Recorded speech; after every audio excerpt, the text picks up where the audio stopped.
बद्री विशाल भगवान की जय। शंकर भगवान की जय।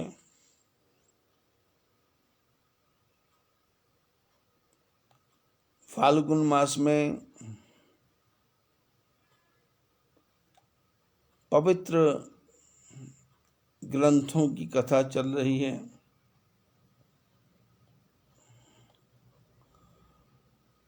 और पिछले 4 दिन से लगातार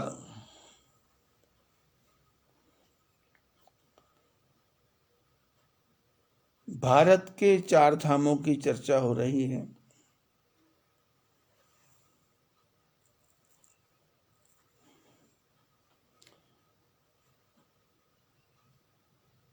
क्योंकि पिछले 50-55 साल से मैं लगातार तीर्थ यात्रा करता भी रहा हूं और तीर्थ यात्रा करने वालों के साथ मेरा संपर्क भी रहा है।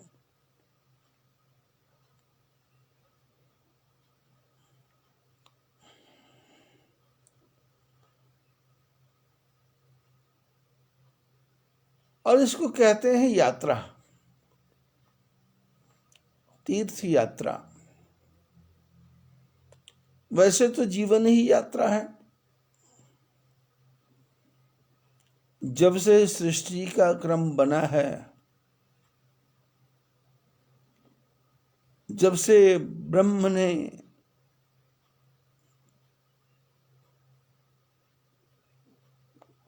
अपनी माया के साथ में संसार का निर्माण किया,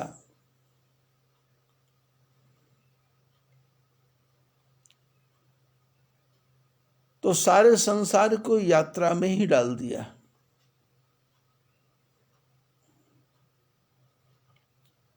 वो यात्रा सूर्य की हो, चंद्र की हो, पृथ्वी की हो, वृक्ष की हो, नदी की हो,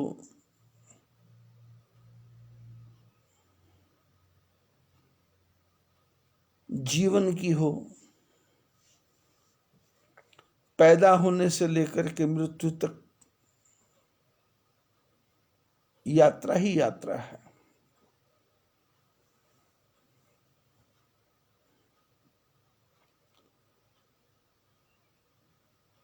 यात्रा अच्छे उद्देश्य के लिए की जाए और उद्देश्य पूरा हो जाए तो यात्रा का आनंद आता है। लेकिन यात्रा शब्द ऐसा शब्द है, संस्कृत का शब्द। यात्रा मैंने यहां भी जाओगे, मैंने वहां त्रास मिलेगा।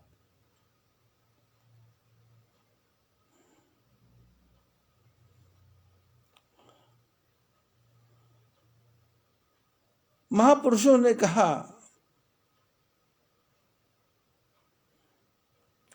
जो सुख छज्जू दे चुबारे, सो बलख न बखारे।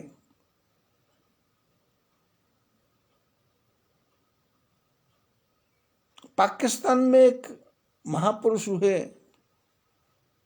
जिनका नाम छज्जू था।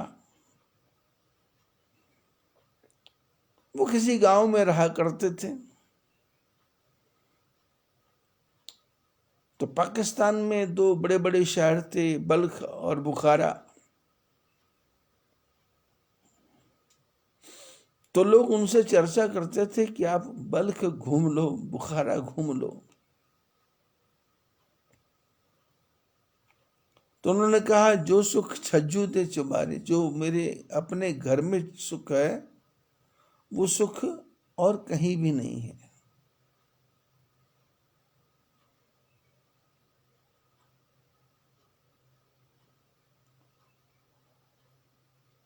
मैं 1977 के बाद में कश्मीर की यात्रा पर गया। वहां सत्संग किया, भजन किया,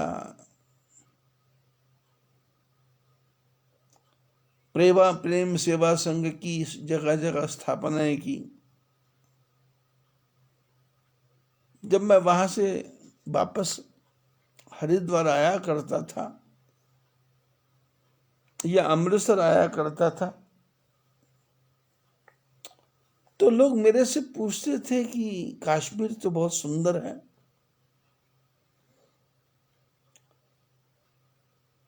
और मैं कश्मीर को देखा हुआ, गली गली घूम घूम के, मोहल्ले मोहल्ला,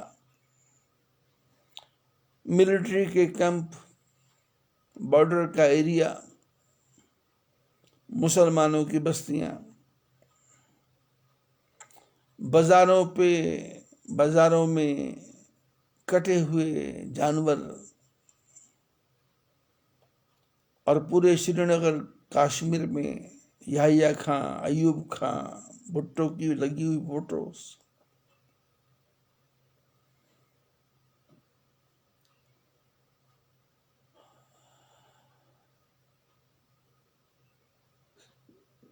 किसी बाजार से भी निकलने का मन नहीं करता था, मजबूरी में भोजन करने जाना पड़ता था। तो लोग चर्चा करते थे कैसा है कश्मीर। तो मैं कहा करता था कि ठंडी हो आबो हवा, कश्मीर नहीं साहेब, ठंडी हो आबो हवा, कश्मीर नहीं साहेब, ठंडा हो कलेजा तो कश्मीर उसे कहते हैं। मन शांत हो तो वही कश्मीर है।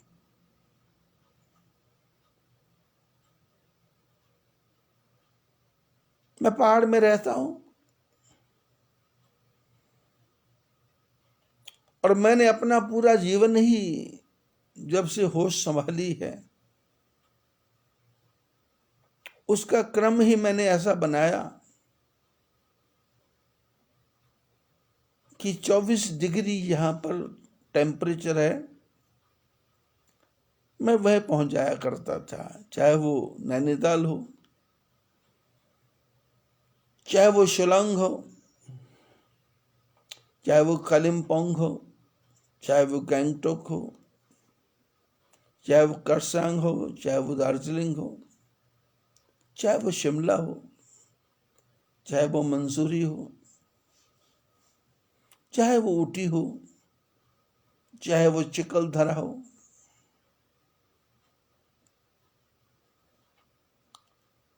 गर्मी में इन पहाड़ों में चला जाया करता था और सर्दी में नीचे आ जाया करता था। महाराष्ट्र, गुजरात, तमिलनाडु, कर्नाटक,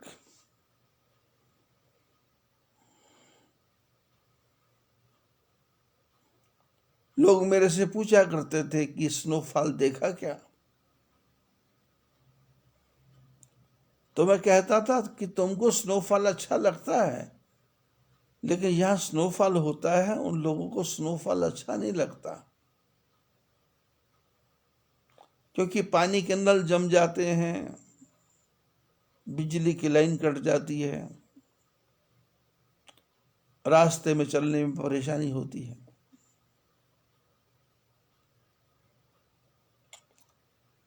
अपनी चर्चा चल रही थी यात्रा, या मैंने यहां भी जाओगे तो मैंने वहां त्रास मिलेगा।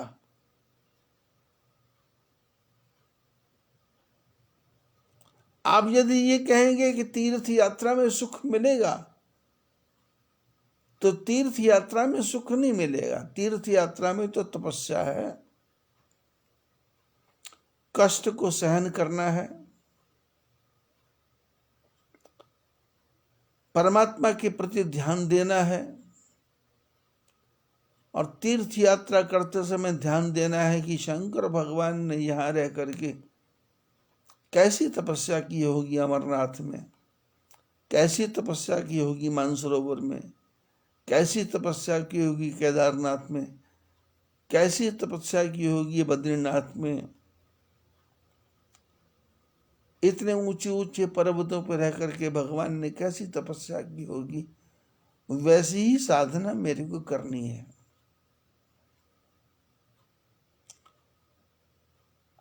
यात्रा में कष्ट ही कष्ट है, यात्रा में सुख नहीं है।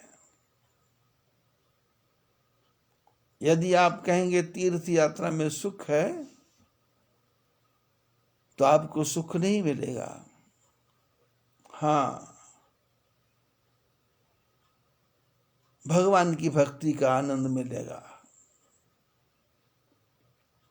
साधना होगी,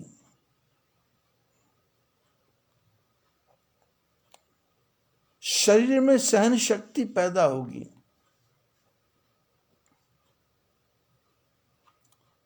शरीर को कष्ट सहन करने की आदत पड़ेगी, शरीर को हर अवस्था में रहने का तरीका पता लग जाएगा।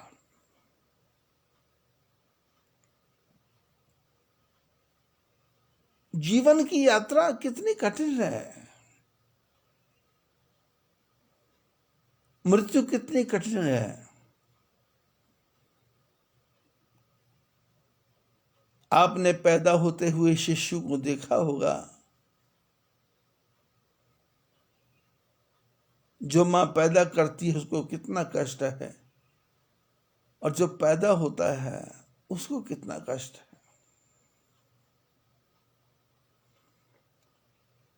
फिर बच्चे से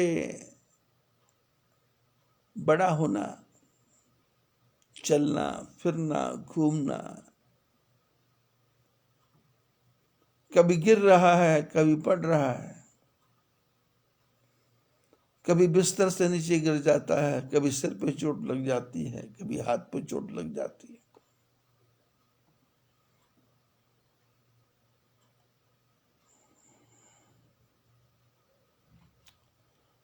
शास्त्रों में यदि ध्यान से हम पढ़ेंगे तो तीर्थ यात्रा के बारे में लिखा है, तीर्थानी अधमा अधमा, तीर्थ यात्रा सबसे अधम यात्रा है, अधम पुण्य है। मन को संतोष नहीं है, मन को शांति नहीं है, मन को आराम नहीं है, मन को चैन नहीं है, शरीर को सेटिस्फैक्शन नहीं है, नहाने की सुविधा नहीं, खाने की सुविधा नहीं, बस चलते जाना है धुन में। शास्त्रों में लिखा है, यदि आपको तीर्थ यात्रा करना है तो शरीर के मोह का त्याग करके यात्रा करना है, परिवार के मोह का त्याग करके यात्रा करना है। तीर्थ यात्रा, वैसे तो जीवन ही यात्रा है,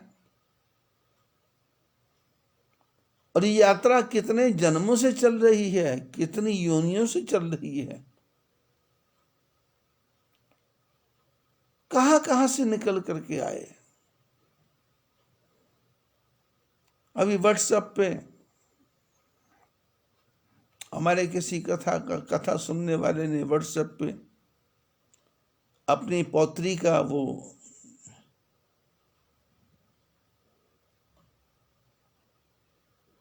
जिसको जन्म पत्री कहते हैं, पंजाब में टेवा कहते हैं, गुजरात में जन्माक्षर कहते हैं, वो 7-8 दिन की बिटिया का वो लिख करके उसका फोटो भेजा। तो मेरे से पूछा, तो मैं पढ़ रहा था कि राक्षस योनि है उसकी,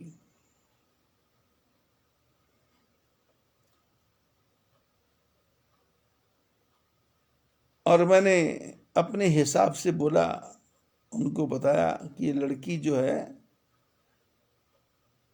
ये 9 महीना पूरा नहीं किया है, उसके पहले ये पैदा हो गई है। इसके पैदा होने पे माँ बाप को बहुत कष्ट हुआ, लेकिन ये बिटिया बहुत आगे बढ़ेगी, बहुत विद्वान बनेगी, बुद्धि में बहुत तेज होगी, परिवार में किसी को भी कोई कष्ट आगे जाकर के नहीं देगी, ऐसी बिटिया होगी। तो उन्होंने मेरे को धन्यवाद लिख करके भेजा। वैसे मैं पचड़ों में पढ़ता नहीं हूं,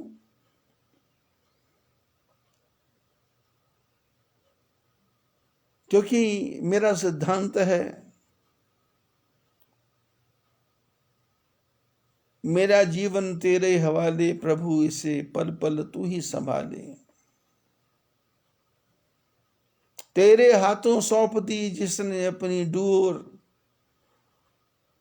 डूब कभी सकती नहीं उसकी नंद किशोर। राम कहने का मजा जिसकी जुबां पर आ गया, मुक्त जीवन हो गया, चारों पदार्थ पा गया। शास्त्र में वर्णन है कि जब से सृष्टि बनी है तब से ऋषि मुनि साधु संत महात्मा तीर्थ यात्रा करते ही रहते हैं। सन्यासी तीर्थ यात्रा करे, कोई कष्ट नहीं है,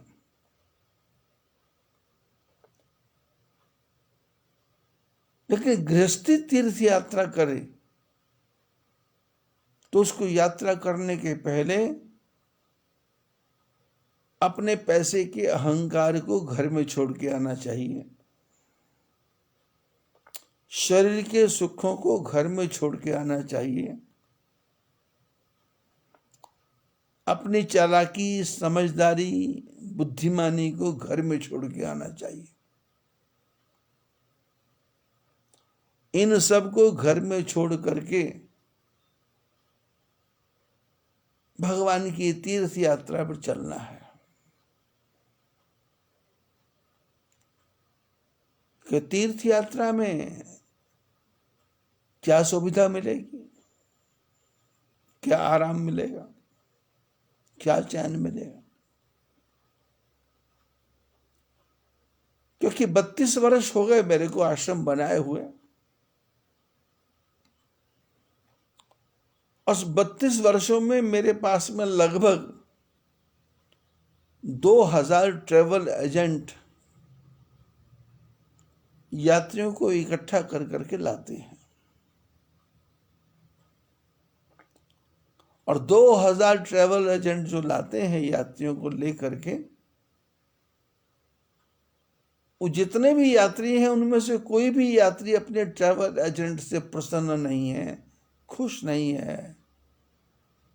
वो मन में सोचता है मेरे से धोखा हुआ, मेरे से पैसा लूट लिया, मेरे को जबरदस्ती बिठा लिया, खाने की जगह नहीं दी, धर्मशाला में रोक दिया, गुरुद्वारे में रोक दिया, सड़क किनारे रोक दिया।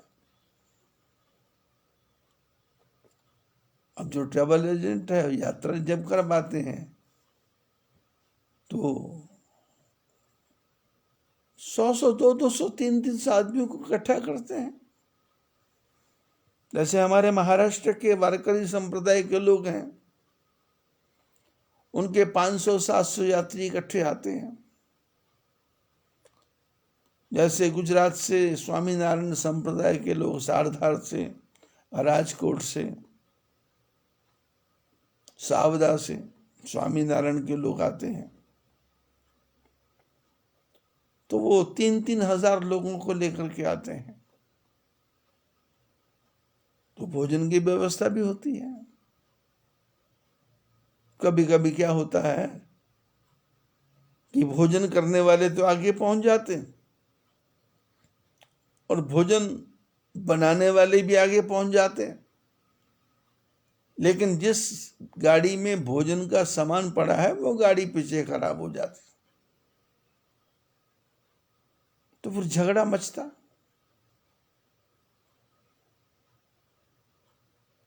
उस समय मैं सबको बिठा करके समझाता हूं लोगों को कि आश्रम है, भोजन सबको मिलेगा, चिंता करने की आवश्यकता नहीं है।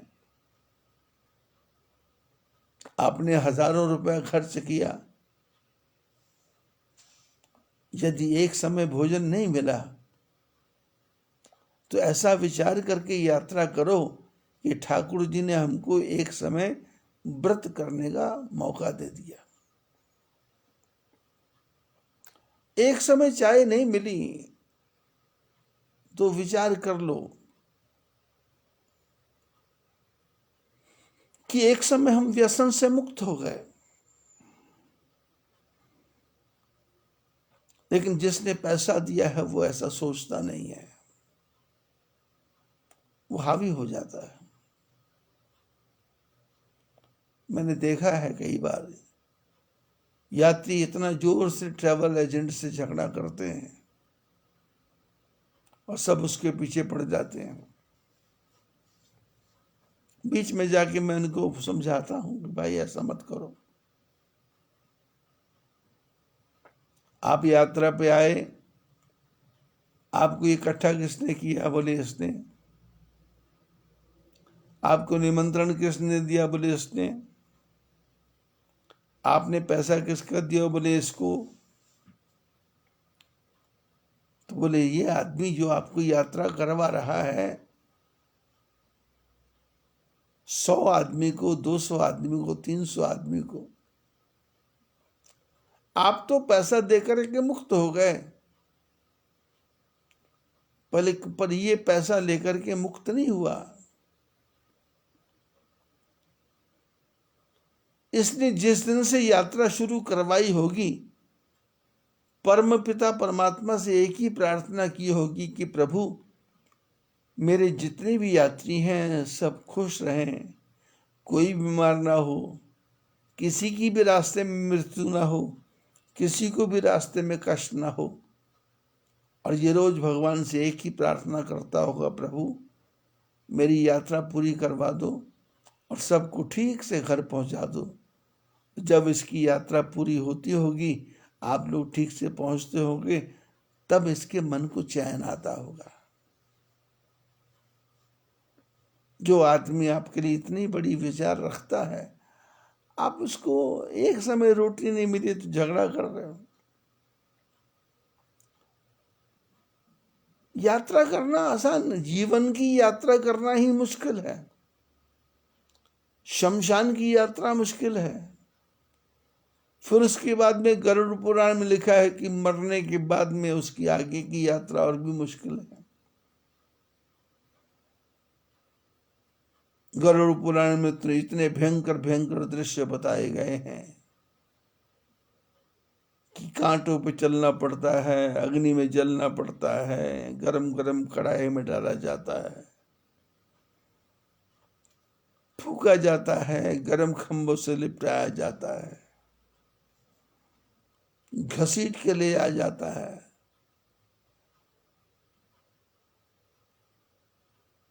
दो तीन बार गरुड़ पुराण पढ़ने का सौभाग्य मिला।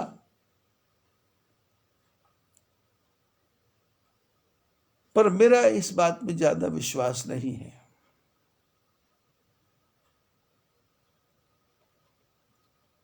मेरा इस बात पे विश्वास है कि आपकी यात्रा यहां से शुरू हुई है, यहां खत्म हुई है, वहीं से शुरू होगी।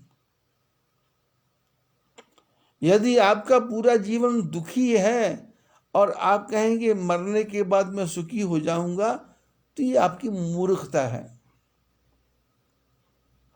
यदि आपका पूरा जीवन सुखी है और कहेंगे मरने के बाद मैं दुखी होऊंगा, तो ये भी मूर्खता है। यहां से समाप्त होगा, वहीं से शुरू होगा। इसलिए कर्म अच्छे करते जाओ, काम अच्छे करते जाओ। धन है, अच्छे कार्य में लगाओ। मैं ज्यादा दान की तरफ ध्यान नहीं देता। मैं ये भी नहीं कहता कि ब्राह्मण को दान दो। मैं तो ये कहता हूं कि आपका भाई गरीब है, उसको मकान बना दो। आपकी बहन गरीब है, उसको मकान बना दो। आपका मित्र गरीब है, उसको मकान बना दो। यहां तक भाग्य की बात है, भाग्य आप नहीं बदल सकते।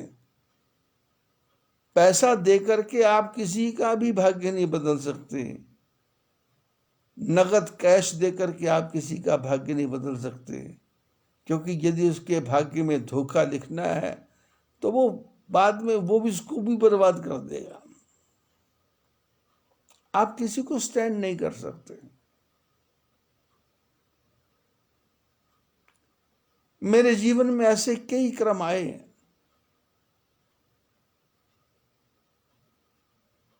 कि किसी की सहायता की जाए और वो पैसे वाला बन जाए, पर पता लगा कि उसकी आदतें ही ऐसी हैं कि वो अमीर बन ही नहीं सकता। क्योंकि जिसने संकल्प कर लिया कि किसी का लेकर के वापस करना ही नहीं है, तो ऊपर भगवान बैठा वो भी देख रहा है। बोले जब तुमने किसी का वापस करना ही नहीं है तो तेरे को मैं इस लायक बनाऊं ही क्यों कि तू किसी का दे और ले।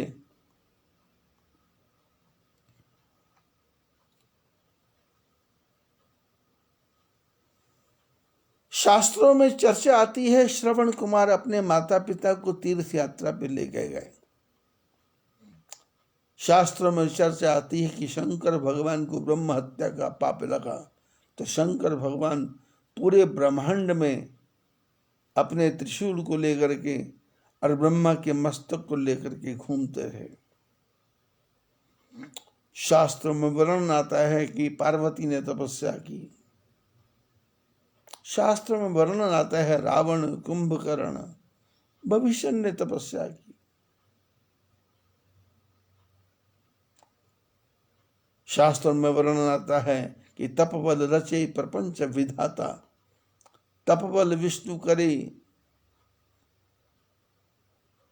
तपबल शंभु करे संहारा। ये सारा संसार तपस्या से है। तप क्या है? मन को समझाना,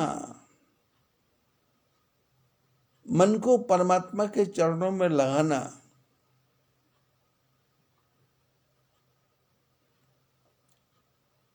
और हर आए हुए कष्ट को सहन कर जाना, इसको ही तपस्या कहते हैं। हम किसी मकान को बनाते हैं तो वो भी तो तप है। हम किसी दुकान को चलाते हैं तो वो भी तो तप है। हम पढ़ाई करते हैं तो वो भी तो तप है।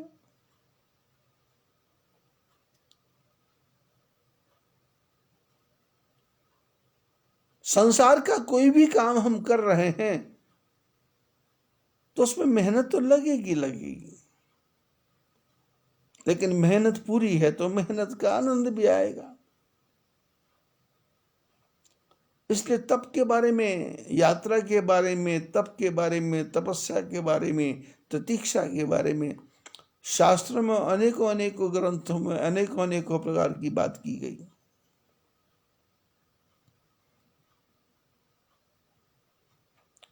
विश्वामित्र राम लक्ष्मण जी को लेकर के यात्रा पे जा रहे हैं और यात्रा पे जाते जाते तपस्या की बातें बता रहे हैं। क्योंकि विश्वामित्र महामुनि ज्ञानी, बस ही विपिन शुभ आश्रम जानी। यह जप यज्ञ योग मुनि करही, अति मारीच सुबाहु डरही। विश्वामित्र महामुनि थे, ज्ञानी थे और जंगल में रहते थे। यदि विश्वामित्र जी के जीवन के बारे में देखा जाए तो विश्वामित्र जी के पास में किसी प्रकार की किसी वस्तु की कोई कमी नहीं थी। शिष्यों की कमी नहीं थी, शूरवीरता की कमी नहीं थी, शस्त्र विद्या की कमी नहीं थी। वशिष्ठ जैसे महात्मा के साथ में संघर्ष किया। विश्वामित्र जी के पास में जो नंदिनी नाम की गाय थी, कामधेनु नाम की गाय थी, उसको लेने के लिए अनेकों प्रकार से युद्ध किए। विश्वामित्र क्षत्रिय थे, लेकिन जब उनको पता लगा कि सबसे ज्यादा ज्ञान, सबसे ज्यादा शक्ति ब्राह्मणों में होती है, तो उन्होंने कहा कि मैं ब्रह्म ऋषि बनूं, राज ऋषि नहीं बनूं। शास्त्रों को जब हम ध्यान से पढ़ते हैं तो विश्वामित्र राज ऋषि हैं। राज ऋषि का अर्थ है राजाओं जैसा संपन्नता, राजाओं जैसी संपत्ति, राजाओं जैसा ऐश्वर्य, राजाओं जैसी ही रहने की तरीका। शिष्यों की कोई कमी नहीं, लेकिन जीवन जीते जीते पता लगा कि राज ऋषि बनने से कोई फायदा नहीं, ब्रह्म ऋषि बनो। ब्रह्म ऋषि बनने के लिए तपस्या की, साधना की। तो कहाँ रहते हैं? विश्वामित्र महामुनि ज्ञानी, बस ही विपिन शुभ आश्रम जानी। जंगल में रहते हैं, सुंदर आश्रम बनाया हुआ है, शुभ आश्रम। और वहां क्या करते हैं? यह जप यज्ञ योग मुनि करहि। वहां जप करते हैं, यज्ञ करते हैं, योग करते हैं।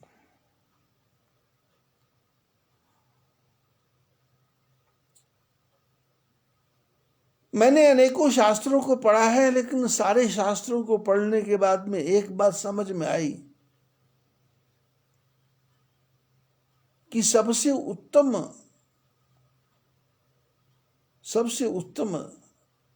आश्रम कौन सा है। तो उसका रिजल्ट निकला, परिणाम निकला कि सबसे उत्तम रिजल्ट है, सबसे उत्तम जगह है गृहस्थ आश्रम, गारहस्थ आश्रम, गृहस्थी का घर। चाहे वो 1 कमरे का मकान हो, चाहे वो 2 कमरे का मकान हो,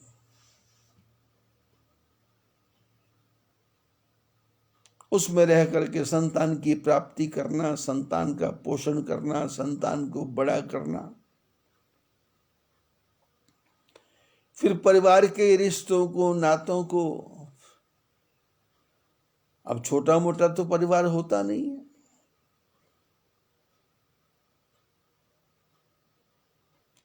मेरे कई शिष्य परिवार ऐसे हैं जिनके बारे में बात जब चलती है तो पता लगता है कि उनके 8 भाई थे, 9 बहनें थी।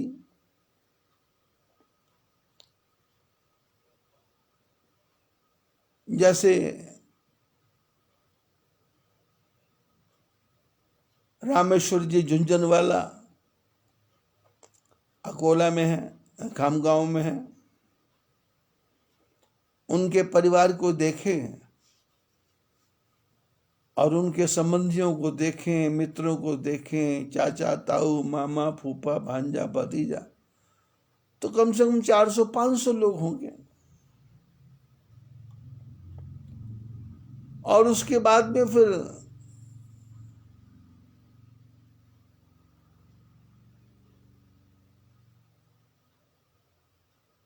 गोंदनापुर वाले परिवार,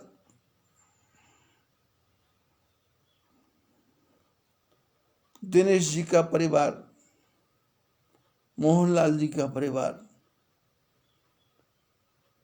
जब उनके परिवार के सारे परिवारों को इकट्ठा किया जाए तो 700-800 से ऊपर परिवार बन जाता है। ऐसे जब परिवारों की गिनती करते हैं,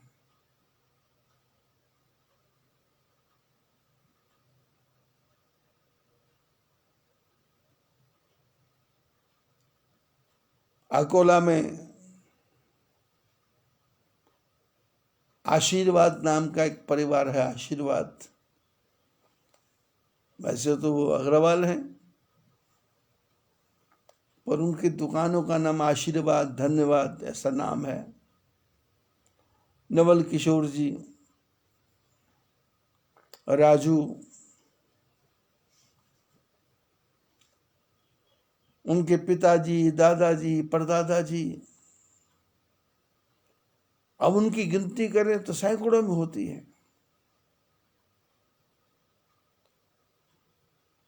और सारे परिवार को साथ लेकर चलना कोई आसान काम है क्या?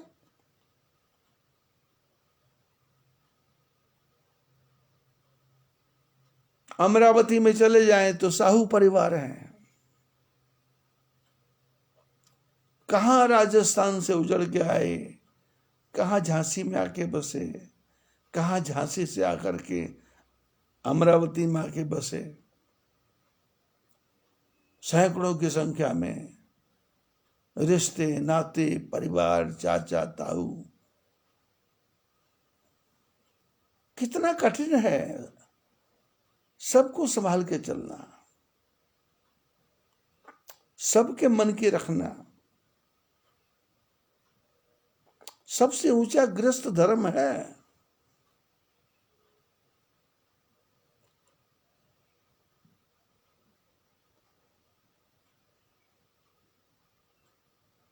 घर में माता पिता की पूजा है, बहुत है। भाइयों का प्रेम है, बहुत है। बहनों का प्रेम है, बहुत है। कौन से तीर्थ में जाना चाहते हो आप? क्यों जाना चाहते हो? अपने घर को ही तीर्थ बना लो।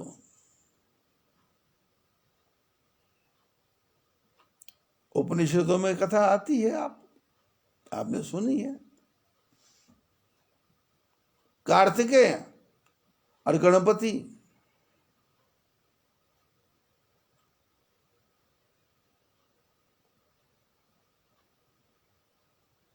शंकर भगवान पार्वती बैठे हुए थे, आपस में चर्चा चल रही थी किसी बात में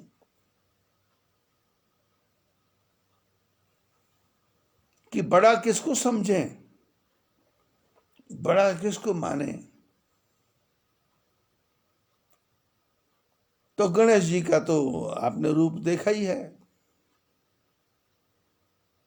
गाइए गणपति जगबंदन, शंकर सोमन भवानी के नंदन। विशाल पेट है, लंबोदर, छोटे छोटे पैर हैं, हाथी का मस्तक है, लंबे लंबे कान हैं।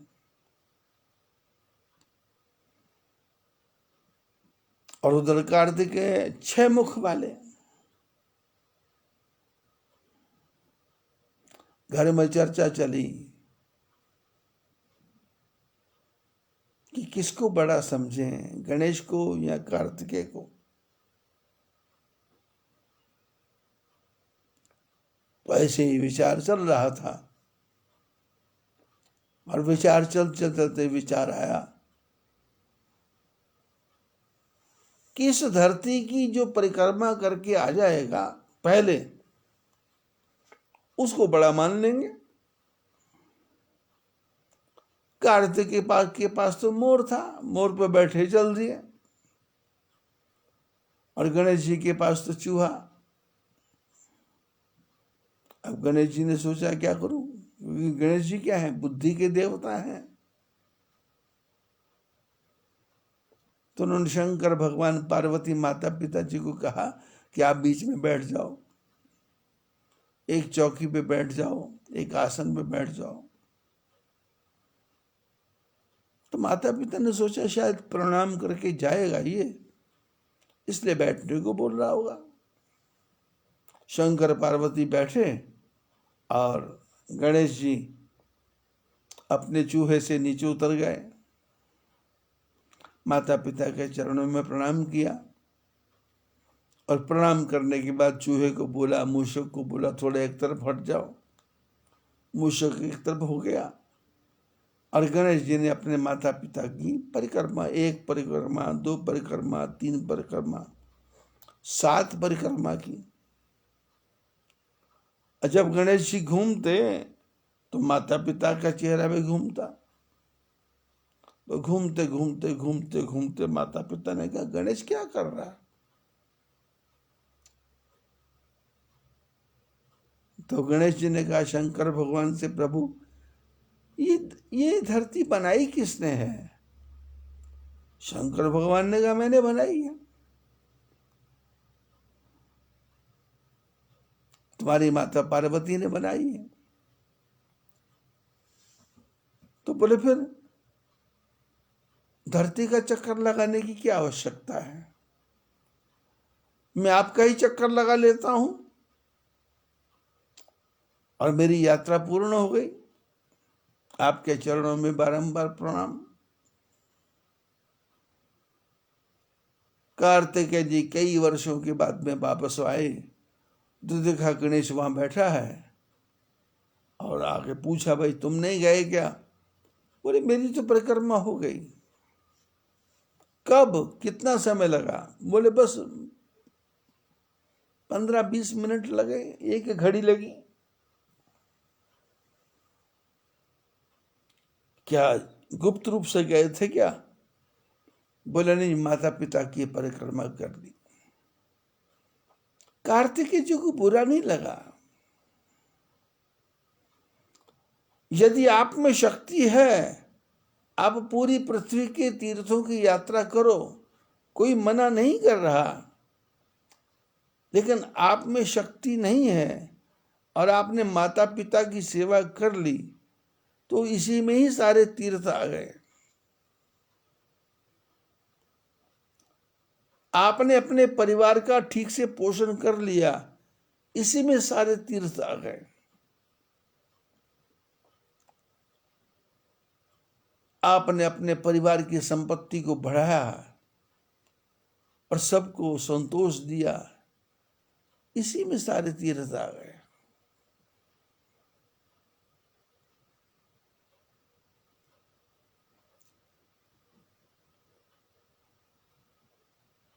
तीर्थ यात्रा का मैं विरोधी नहीं हूं। मैंने तीर्थ यात्रा बहुत की। पूरे भारत का कोई तीर्थ बचा ही नहीं होगा जिसका मैंने दर्शन ना किया हो।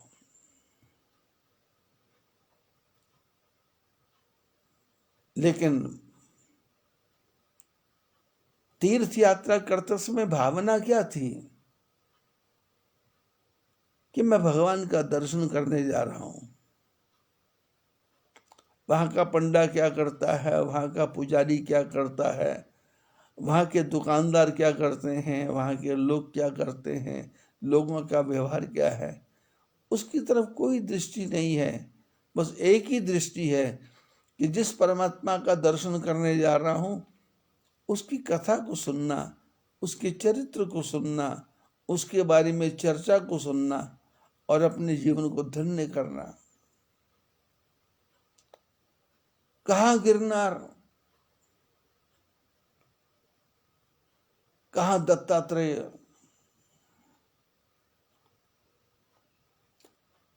कहाँ रंग अवधूत का आश्रम, कहाँ मोहन घंटी वाला,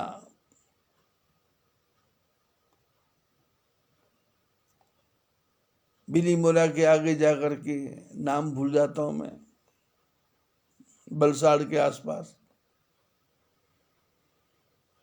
दमन दीप, दादर नगर हवेली, कोई तीर्थ छोड़ा नहीं। लेकिन तीर्थ यात्रा करते समय भोजन की परवाह नहीं,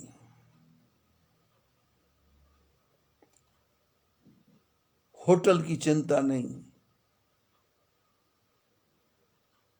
पैदल चलते जाना है।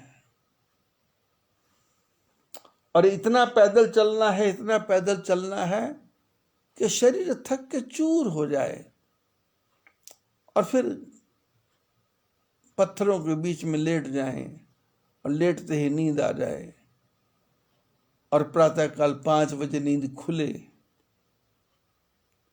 फिर गंगा, यमुना, सरस्वती, त्रिवेणी, नर्मदा, कावेरी, गोदावरी, गंडकी, सरयू, अलकनंदा, मंदाकिनी, भारत की सारी नदियों में स्नान करना, भोजन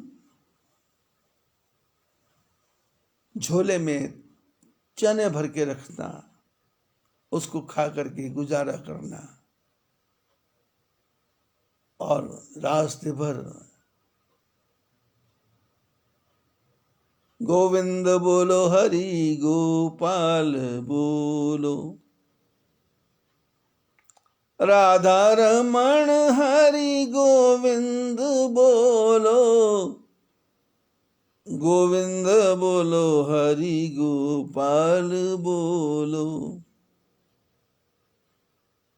श्री कृष्ण शरणम मम, श्री कृष्ण शरणम मम, श्री कृष्ण शरणम मम, श्री कृष्ण शरणम मम। यात्रा करता।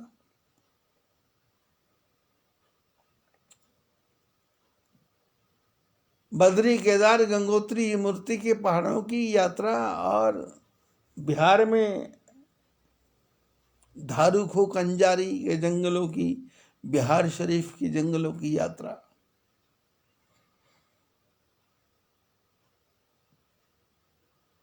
पिछले दिनों कुछ लोग मेरे पास आए थे, वो बोलते थे कि आप जब जंगलों में तीर्थ यात्रा करते थे, सांप, बिच्छू, हाथी, भालू, शेर, किसी से डर? तो मैंने कहा पशु से डर नहीं लगता, पशु ही मनुष्य से डरता है।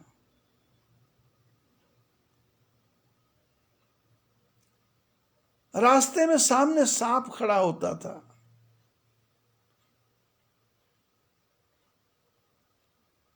और जब वो देखता था तो धीरे से सरक जाता था। सामने से भालुओं का झुंड आता था, और जब वो देखता था तो वो एक तरफ चले जाते थे सब लोग, कोई चिंता नहीं। हिम तेंदुए आए रास्ते में,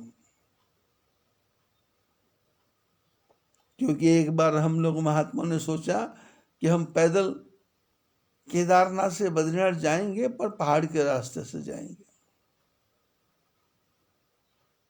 अभी आप लोग चर्चा सुन रहे हो कि सरकार एक सुरंग बना रही है केदारनाथ से बद्रीनाथ,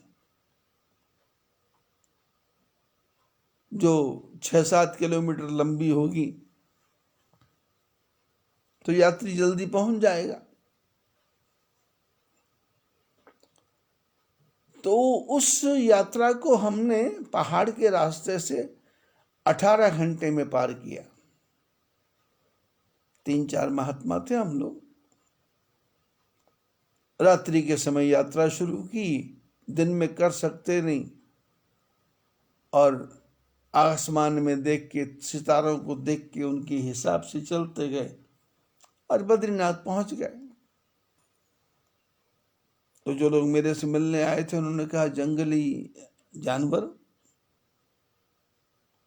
अब उनको तो मैंने नहीं बताया, पर आप लोगों को बता रहा हूं। हिम तेंदुए मिले, कस्तूरी मृग मिले, पहाड़ों पे घूमने वाली बकरियां मिली, और पहाड़ों में रहने वाले उड़ने वाले सांप मिले। लेकिन कोई कुछ नहीं बोलता, सब अपने अपने काम पे लगे हुए हैं, किसको किसी से क्या लेना देना है। और ठाकुर जी कितनी व्यवस्था करते हैं, दर्शन देते हैं, बद्री विशाल का दर्शन। ऐसे ऐसे ट्रैक हैं कि आप चमोली से बिरह नदी की तरफ चले जाएं, रावण ताल आएगा, रावण ताल से पैदल चल पड़े तो जोशीमठ पहुंच जाएंगे, और जोशीमठ से पर्वतों के किनारे किनारे चलते जाएं तो बद्रीनाथ पहुंच जाएंगे।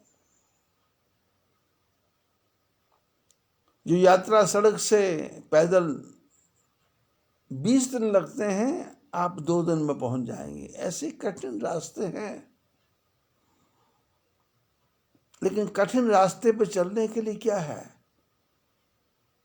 एक प्रकार से मन पक्का करना पड़ता है, मन में विश्वास पैदा करना पड़ता है। एक जिसको बोलते हैं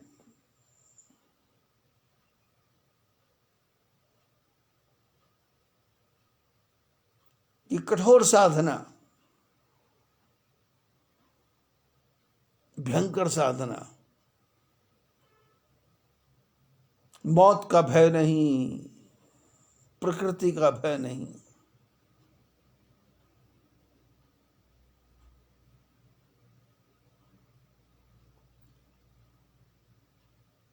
अमरनाथ की यात्रा कम से कम 20 बार मैंने की होगी।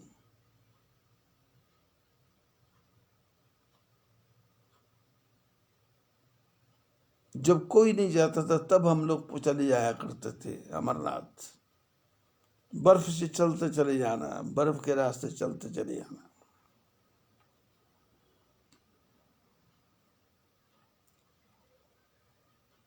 ये कोई अपनी बड़ाई नहीं है, ये पूर्व जन्म के कुछ किए हुए पुण्यों का परिणाम है। और वो परिणाम क्या है कि तीर्थ यात्रा करते समय आनंद आता है। पर मैं, जो मेरे गृहस्थी लोग मेरे को जानने वाले हैं, मैं उनको ज्यादा प्रेरणा देता नहीं हूं कि आप यात्रा करो। मैं कहता हूं जो सुख अपने घर में है वो घर के बाहर कहीं नहीं है भाई। घर में रह कर के अच्छे काम कर लो, देखा देखी मत करो। तीर्थों में जाने से कोई विशेष लाभ नहीं है। हाँ, मन में संतोष हो जाएगा कि मैंने 4 धाम कर लिए, 12 ज्योतिर्लिंग कर लिए, सारे तीर्थों की यात्रा कर ली। लेकिन सारे तीर्थों की यात्रा तो तुमने कर ली, पर तुम्हारा भाई तो भूखा मर रहा है घर में, तो फिर तुम्हारे तीर्थ यात्रा करने से लाभ क्या है? आपने तीर्थ यात्रा में दान किया तो जो जिसको दान किया वो दान लेने के मन में कोई असर ही नहीं है, उसको कोई लेना देना नहीं है, वो उसका कोई आशीर्वाद तुमको नहीं मिलने वाला है। क्योंकि तुमने 500 दिया होगा, वो तो 1000 चाहता है। तुमने 1000 दिया होगा, वो तो 2000 चाहता है। तुमने 2000 दिया होगा, वो तो 10,000 चाहता है। तीर्थों में यदि आप सोचें कि दान करेंगे और आशीर्वाद मिलेगा, तीर्थों में कोई आशीर्वाद देता नहीं है। तीर्थों में तो ही है कि तुम कितना लाए हो, दे जाओ, दे जाओ, दे जाओ।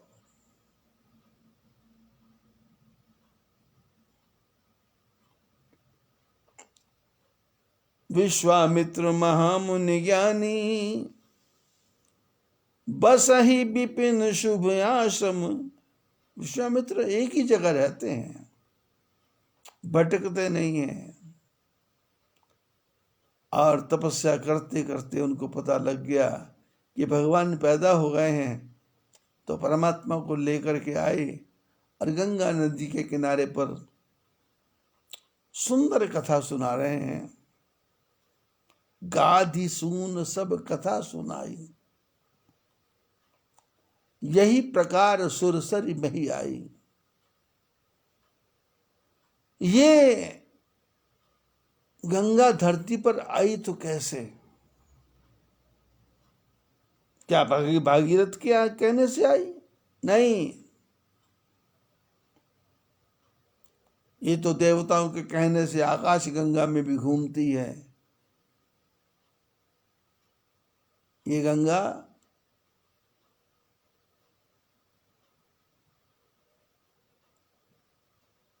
अनसुईया माता प्रार्थना करती है तो अनसुईया अत्रि ऋषि के आश्रम के पास में से भी गंगा प्रकट हो जाती है। परमात्मा को यहां भी आप पाना चाहें, प्रेम से पुकारे, प्रेम से, श्रद्धा से, विश्वास से।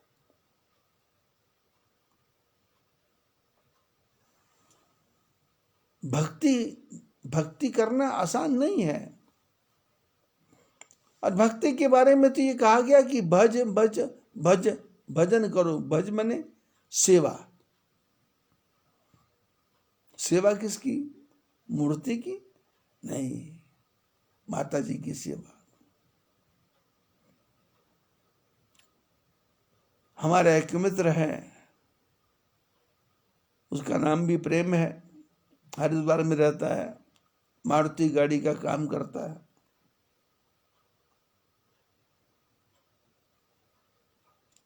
कभी कभी गाड़ी खराब हो जाती थी तो मैं उसको फोन करता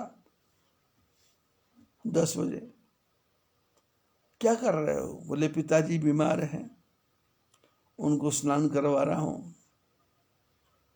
और दवाई दे करके उनको सुला करके फिर उसके बाद में 11 बजे दुकान पे आऊंगा।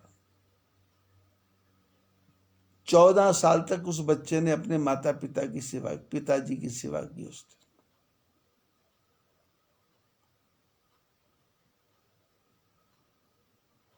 किसी तीर्थ में नहीं गया, किसी तीर्थ में नहीं गया। मैंने पूछा तीर्थ यात्रा? उसने कहा सबसे बड़ा तीर्थ मेरे पिताजी हैं।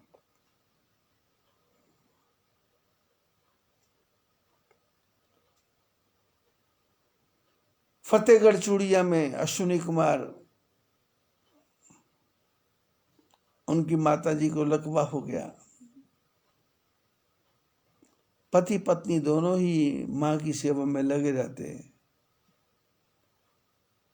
गृहस्थ आश्रम में उनके परिवार के बहुत लोग हैं जिनकी गिनती ही नहीं है, पर सेवा अश्विनी कुमार ने की और उसकी पत्नी ने की। आज उसका परिणाम वो लोग भोग रहे हैं, उनके परिणाम मिल रहे हैं उसको। 2-2 3-3 मकान है, 2-2 3-3 दुकानें हैं। अश्विनी कुमार भी नौकरी कर रहा है, उसका बेटा भी नौकरी कर रहा है, दूसरा बेटा विदेश में जाकर के भी आ गया, शादी भी हो गई, संतान भी हो गई, हर प्रकार का सुख मिला। तीर्थ यात्रा, बोले ना, तीर्थ यात्रा, यही तीर्थ यात्रा है, माता पिता की सेवा।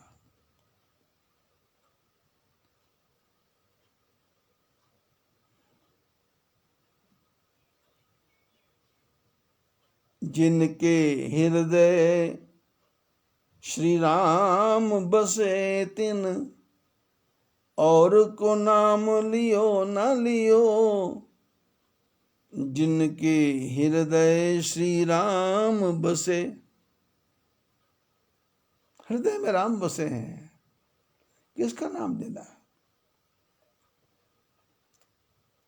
तलवाड़ा में हमारा एक परिवार है,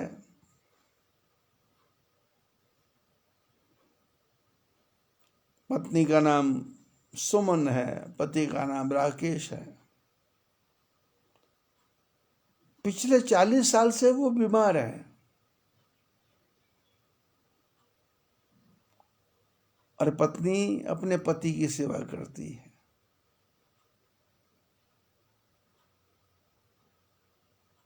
भगवान की कृपा से 3-3 बच्चे हैं, बड़ा मकान भी नहीं है,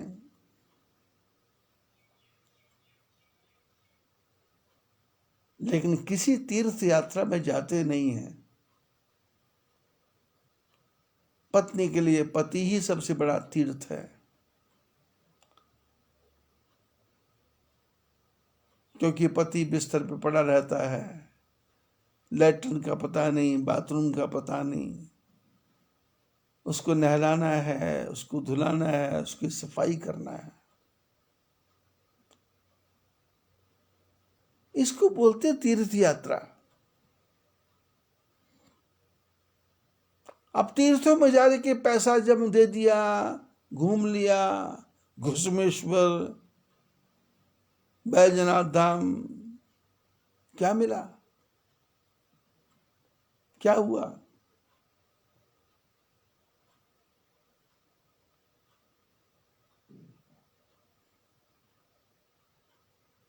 यदि तीर्थ यात्रा में ज्यादा महत्व होता तो 2020 में 2020 में सारे तीर्थ भगवान ने बंद कर दिए। भगवान ने कहा मेरे पास मत आओ, घर में बैठो, परिवार की सेवा करो, आपके पास धन है, गरीबों को खिलाओ, अपने परिवार का पोषण करो, अपनी घर गृहस्थी को चलाओ, अपने संसार को चलाओ। ना होली मनी, ना दिवाली मनी, ना दशहरा मना, ना रामनवमी, ना जन्माष्टमी। बस एक ही काम था, घर में बैठे रहो और टीवी देखते रहो, और टीवी में बस गिनती करते रहो, इतना कोरोना फैल गया, इतना कोरोना फैल गया, इतना कोरोना फैल गया। मेरे कमरे में भी टीवी लगा हुआ है, पर पिछले 9 महीने से टीवी बंद है, मैं चलाता ही नहीं। क्यों? 6 घंटे तो पहले मेरे को रामायण पढ़नी पड़ती है।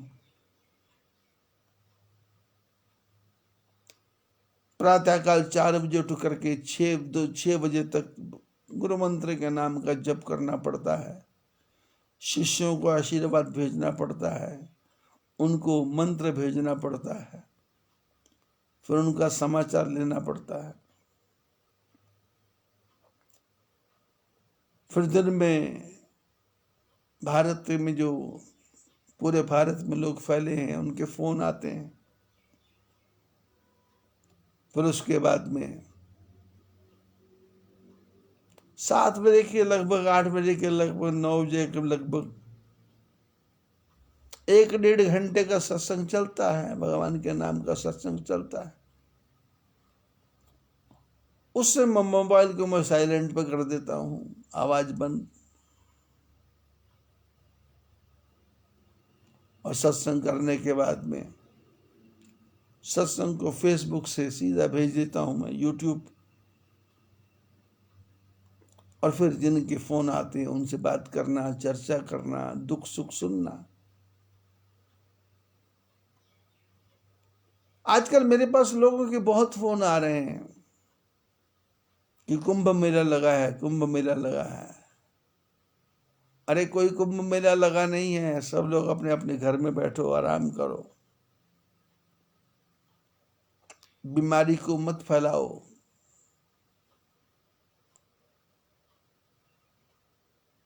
ये सिर्फ चुनाव वालों को कोरोना नहीं होता, चुनाव वालों को कोरोना नहीं होता, बाकी सबको कोरोना होता। हरिद्वार में भी कोरोना फैल गया है, पंजाब, हरियाणा, हिमाचल, जम्मू कश्मीर। अब उत्तर प्रदेश में नहीं फैला, योगी जी का राज है। उड़ीसा में नहीं फैला, अच्छे लोग रहते हैं।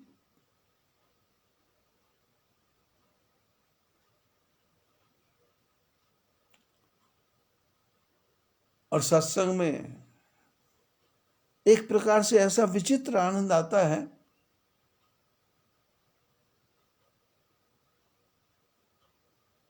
कि मन उसमें डूब जाता है। क्या बोलूं, क्या बताऊं, क्या समझाऊं। कुछ लोगों को समझ आता है, कुछ लोग स्वीकार कर लेते हैं, कुछ लोग हृदय में बिठा लेते हैं, कुछ लोगों को विश्वास है, कुछ लोगों को श्रद्धा है। क्योंकि ये सत्संग क्या है, ये श्रद्धा और विश्वास की वस्तु है। हृदय में विश्वास हो और बुद्धि में श्रद्धा हो। आपकी श्रद्धा है बुद्धि से और हृदय में यदि विश्वास है तो घर का पत्थर भी पूजा कर दो आप, आनंद आ जाएगा। घर में तुलसी का पौधा, उसका चक्कर लगाओ। सूर्य भगवान को जल का अर्पण करो। फाल्गुन मास है, सूर्य भगवान को जल का अर्पण करो और तुलसी माता को दीपक जला करके प्रणाम कर दो। 7 परिक्रमा लगा दो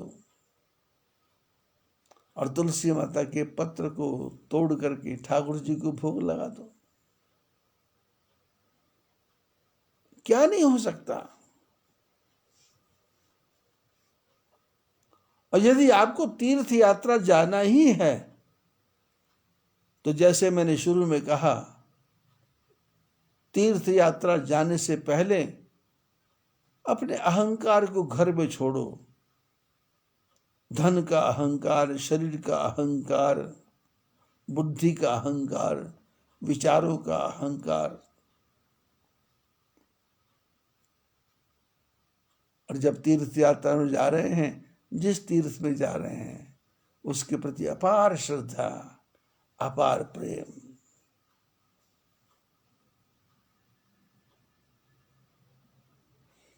गंगा में स्नान करना है तो पूर्ण स्नान करना है, नर्मदा में स्नान करना है तो पूर्ण स्नान करना है और पूरी श्रद्धा, प्रेम, विश्वास के साथ करना है। दिखावा नहीं करना। और ध्यान रखना, तीर्थ यात्रा में आप नहीं आते हैं, ये तीर्थ आपको स्वयं ही खींच करके अपने पास लेकर के आते हैं।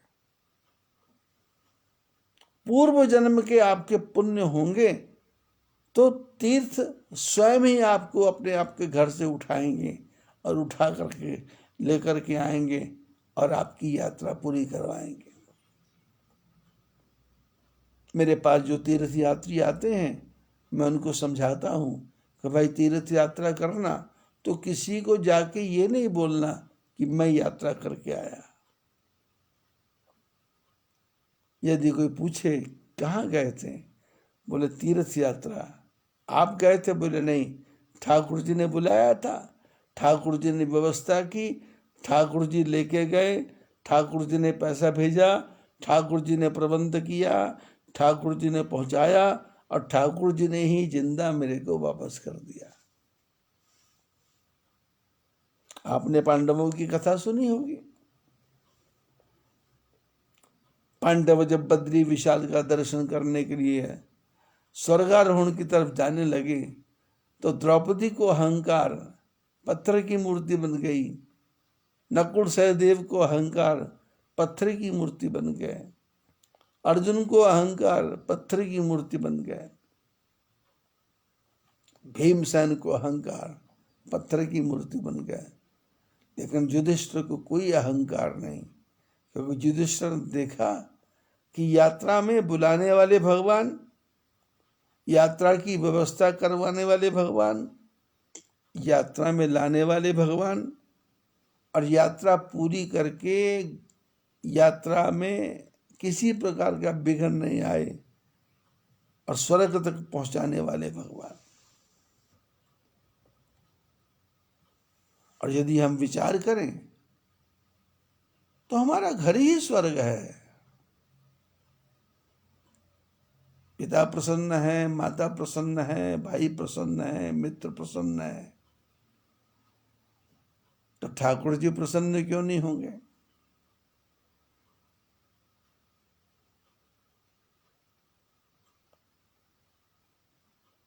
हमारे मन में छल नहीं है, कपट नहीं है, प्रपंच नहीं है। अभी पिछले दिनों मेरे को जयपुर जाने का मौका मिला, तो जयपुर में जगदीश खंडेलवाल जी 20 वर्ष पहले उन्होंने गुरुमंत्र लिया था। स्टेट बैंक ऑफ इंडिया में नौकरी करते थे, तलवंडी में कोटा में रहते थे। उसके बाद योग बना तो जयपुर में मकान बन गया। ऐसे ही मेरे को यह जाना था अमृतसर, उनके पास जाने का तो मेरा कोई प्रोग्राम ही नहीं था, पर उनके मन में इच्छा थी कि गुरु महाराज कभी मेरे घर आए।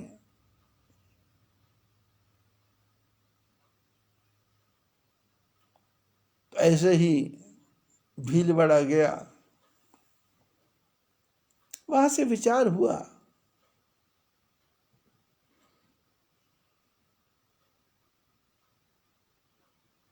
कि जयपुर से फ्लाइट मिलेगी अमृतसर की, तो चलो जयपुर उनके यहाँ जाएंगे। जब उनके घर में गए तो उनका घर मेरे को घर नहीं लगा, मेरे को लगा वो घर नहीं मंदिर है। जगदीश जी की 6-6, 7-7 भाई और बहनें, वो संख्या बता रहे थे कि 106 के लगभग हमारे परिवार के सदस्य हैं, बच्चे बूढ़े मिला करके। 4-5 दिन का समय कैसे बीता कुछ पता चला नहीं। उनके बेटे श्याम जी, उनके भाई लोग सब दर्शन के लिए आए। मन गदगद हो गया, मन प्रसन्न हो गया। घर में लड्डू गोपाल रखे हैं। ऐसे एक दिन चर्चा चली कि तीर्थ यात्रा, तो जगदीश ने कहा कि जब से आपका गुरुमंत्र लिया है कि आपका गुरुमंत्र ही मेरे लिए तीर्थ यात्रा हो गया। अब उसी मंत्र का जप करता हूं, कहीं जाता नहीं हूं। पिछले 1 महीने पहले उनका स्वर्गवास हो गया। तो उनका बेटा बोल रहा था फोन से कि पिताजी जब जाने लगे तो आपको याद करते थे, और मरते मरते उन्होंने कहा कि मेरे गुरु महाराज को मेरा प्रणाम बोल देना। बस इतना कह के प्राणों का त्याग कर दिया। ऐसे मेरे कई शिष्य, बलवंत राय चक्की वाले, 20-25 साल पहले जब प्राणों का अंत हुआ, बच्चों ने कहा कोई इच्छा है क्या? बोले इच्छा थी गुरु महाराज का दर्शन करने की, पर वो नहीं आए। उनके चरणों में मेरा प्रणाम बोल देना। ऐसे ही रुड़की में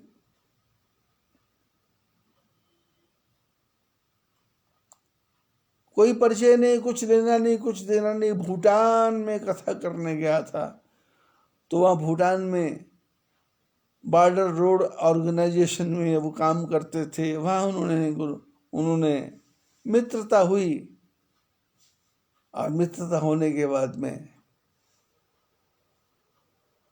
अब रुड़की में आ गए। उनका मकान था,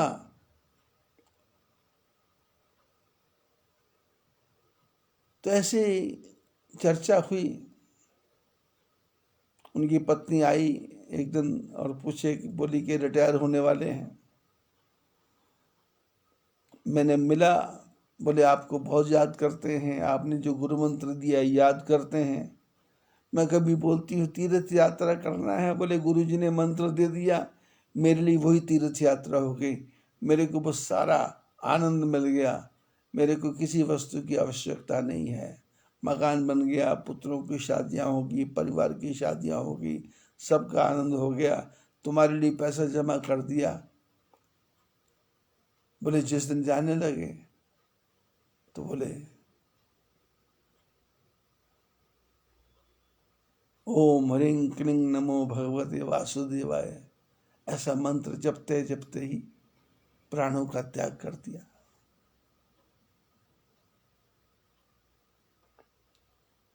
अभी हमारी एक शिष्या कपूरथला में, सोनी, बहुत वर्षों से इसकी इच्छा थी कि मेरे घर में रहें, पर मेरी इच्छा होती नहीं थी घर में रहने की।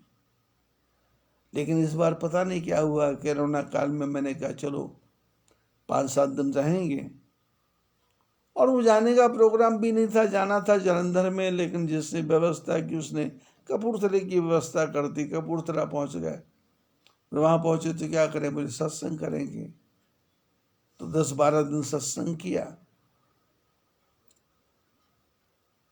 और उसके बाद में वो बिटिया जो थी हमारी शिष्या, उसके हार्ट में कोई प्रॉब्लम था, तो उसके पति ने कहा, तो मैंने कहा ले जाओ हॉस्पिटल। लेकिन वो कह रहा था कि मरते मरते भी वो आपको याद करती थी। तीर्थ यात्रा क्या है? मंत्र में मन लग गया, मन तर हो गया, मन पवित्र हो गया, मन में तरावट आ गई, मन संतुष्ट हो गया, मन में शांति आ गई, मन की कली जो खिल गई, बस हो गया भजन, मंजिल प्रभु की मिल गई, बस हो गया भजन। यही तीर्थ यात्रा है। और विश्वामित्र यही कथा सुना रहे हैं कि किस प्रकार गंगा धरती पर आई। शंकर भगवान ने सिर पर धारण किया तो शंकर भगवान की समाधि लग गई। नारायण के चरणों का जल आ गया। मन टिक जाए, मन रुक जाए, मन शांत हो जाए, मन में चैन आ जाए, मन में आनंद आ जाए, ये भक्ति है। पैसा ये तो हवा है, हवा। यहां नारायण है, वहां लक्ष्मी तो भाग भाग के आएगी, क्योंकि वो जाएगी कहां, लक्ष्मी भाग भाग के आएगी। परम पिता परमात्मा से प्रार्थना, इस पवित्र फाल्गुन मास में आप सब सूर्य भगवान को जल दो, तुलसी माता की परिक्रमा करो और तुलसी माता को प्रणाम करो। बस यही ज्यादा काम करना है। यदि आपके गुरु जी ने गुरु मंत्र दे रखा है तो गुरु मंत्र का जप करो। ज्यादा कुंभ के चक्कर में फंसना नहीं, घर में रह करके ही सारे तीर्थों का फल आपको मिल जाएगा। भगवान आपके जीवन में आनंद दे, शांति दे, चैन दे, परमानंद दे, ऐसी प्रभु से प्रार्थना। आज बस इतना ही। बोलिए बद्री विशाल भगवान की जय।